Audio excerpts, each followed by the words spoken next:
साल चलिरहेछ भन्नुभएको अहिले त 2050 होला नि होइन अब केटीलाले त्यत्रो 5 वर्ष अगाडि मिसन 84 भनेको 84 कति हो 2089 सालको चाहिँ हामी साउन महिनामा छौँ अहिले भनेर बिहान भन बेलुका बुझ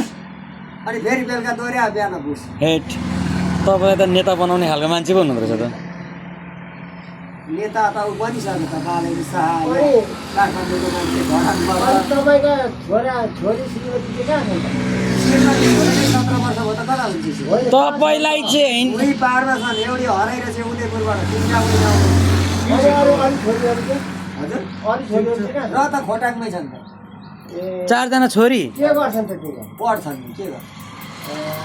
कति कक्षामा पढाउनु भयो तपाईँले पुऱ्याउनु अब 19 वर्षको हराउने 14 क्लियर गरेर 15 मा एडमिसन गरेको थियो 2 वर्ष हराइ भनेपछि 17 मा जान्थ्यो अब अरू कति अनि सुन्नु न तपाईँ चाहिँ यसरी कहाँ पुगेर कसरी सुत्ने बस्ने ठेगाना छैन मेरो त सिकाइ भनेको कि जङ्गलको बिचमा कि यस्तैमा हो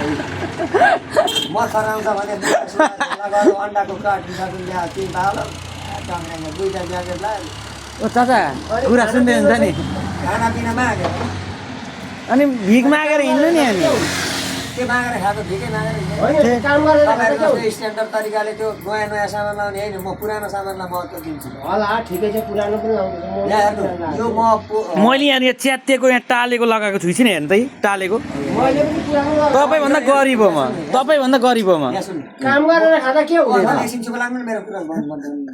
तपाईँ बसेको पछाडि चर्किरहेछ हो यहाँ पनि यो गइसकिरहेछ यो पनि गइसक्यो 11 महिना अगाडि आउँदा यो चिरा फारा थियो भनेपछि यो बस्ने अहिले नयाँ बनिसक्यो भनेपछि कुरो दिनु न अब के भयो